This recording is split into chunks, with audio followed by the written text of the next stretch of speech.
అంతరిక్షాన్ని చుంబిస్తున్న కృత్రిమ మేధతో ప్రతి సృష్టి చేస్తున్న సమాజంలో కులం ఇంకా ఆంబూతులా రంకెలేస్తూనే ఉంది. వర్ణ వివక్ష మానవత్వాన్ని దహించేస్తూనే ఉంది. కొత్త బట్టలు వేసుకుంటే ఓర్చుకోలేరు, తమతో సమానంగా కూర్చుంటే భరించలేరు. ఇక ఉన్నత చదువులు చదివి తమతో సమాన స్థాయికి ఎదిగితే సహిస్తారా? అహం అడ్డొచ్చేస్తుంది, కండకావరం కన్నెర్ర చేస్తుంది. ఓ పోలీసు ఉన్నతాధికారిని కుల దురహంకారం బలి తీసుకున్న దారుణంపై ఇప్పుడు దేశమంతా చర్చ జరుగుతోంది.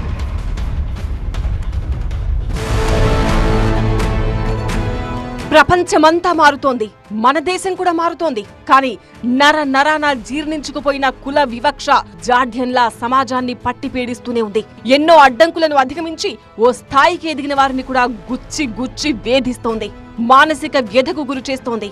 యూనిఫామ్ డిపార్ట్మెంట్ లో కులోన్మాదం, హర్యానాలో ఓ సీనియర్ ఐపీఎస్ బతుకునే బలి కోరుకుంది.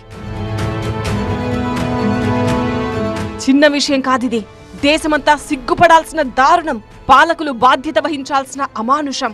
హర్యానా పోలీస్ శాఖలో కుల వివక్షపై పోరాడి అలిసిపోయిందో ప్రాణం. పగబట్టినట్టు వేధించారు ఉన్నతాధికారులు. ఆ సిన్సియర్ ఆఫీసర్ పై నిందలు మోపారు, బదిలీ వేటుతో వెన్నుపోటు పొడిచారు.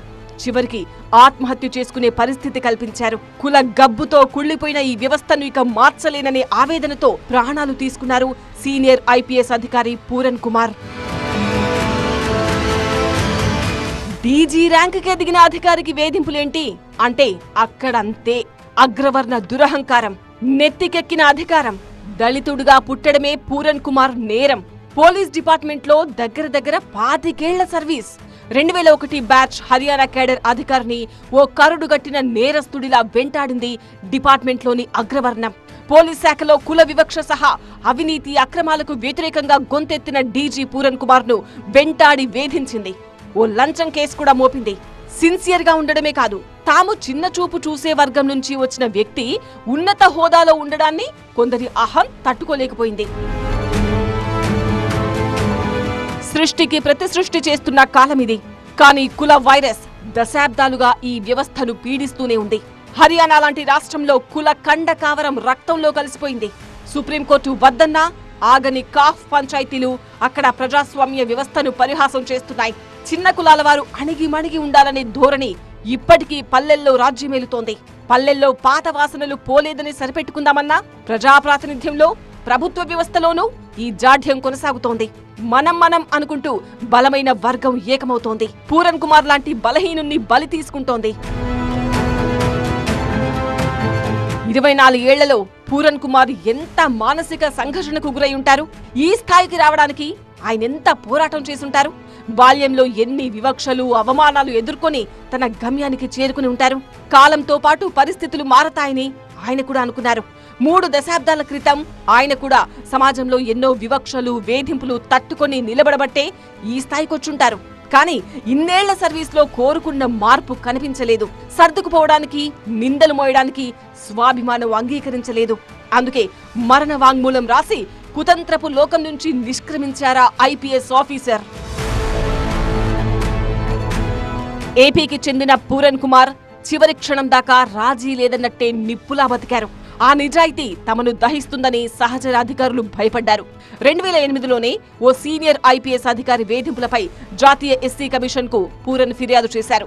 లోక్సభ ఎన్నికల సందర్భంగా దళిత అధికారులకు ఎదురవుతున్న వివక్షపై ఎన్నికల కమిషన్ ను ఆశ్రయించారు.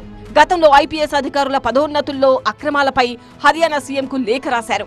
వివక్ష చూపిస్తున్నారంటూ హర్యానా డీజీపీపైనే ఆరోపణలు చేశారు. ఉత్తమ సేవలకు రాష్ట్రపతి చేతుల మీదుగా పథకం అందుకున్న ఐపీఎస్ డిపార్ట్మెంట్ కి మాత్రం విలన్ అయిపోయారు. కట్టగట్టుకుని వేధించి చివరికి ఆయన ప్రాణాలు తీశారు.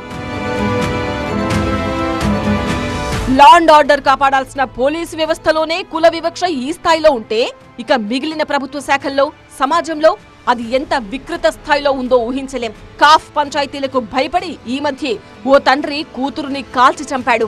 హర్యానాలో సామూహిక అత్యాచారానికి గురై ఒక దళిత బాలిక ఆత్మహత్య చేసుకుంటే త్వరగా పెళ్లిళ్లు చేసేస్తే ఇలాంటి దారుణాలు జరగవు అంటోంది అక్కడి సిగ్గుమాలిన పెద్దరికం. సహజీవనం చేసే వారిని సామాజిక బహిష్కరణ చేయాలని హర్యానా కుల పెద్దలు చెబుతుంటే అవునన్నట్టు తలాడించాడు అక్కడే ఉన్న ఓ మంత్రి.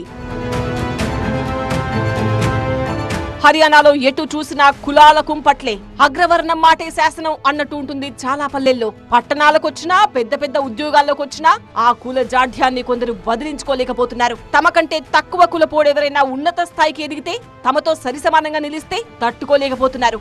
ఐపీఎస్ పూరన్ కుమార్ లాగే వేధింపులకు గురవుతున్న వారెందరో. మానసికంగా మనం మారనంత కాలం ఈ ప్రపంచంతో పోటీ పడుతూ ఎప్పుడు ఎదగగలం?